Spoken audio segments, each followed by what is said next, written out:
Hello and welcome to Meadow Bakery. In this video, I'm going to show you how to bake these vanilla and chocolate striped biscuits. I've already made my dough.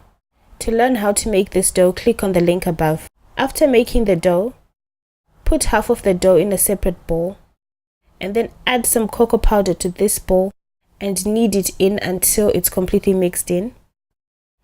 Put this to one side and then bring the vanilla one and knead this until it forms a ball. Put the chocolate one onto some baking paper and roll it until it's this thin, and then you can roll it out and then use your hands to neaten the edges to just give it a good shape, and then roll it out again and just use your hands to neaten it up.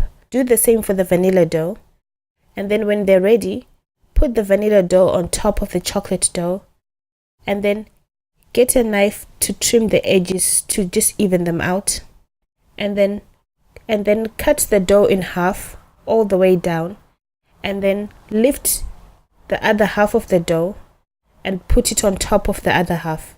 I'm going to roll it out if necessary and then cut slices from your dough. You can see the layers are nicely defined.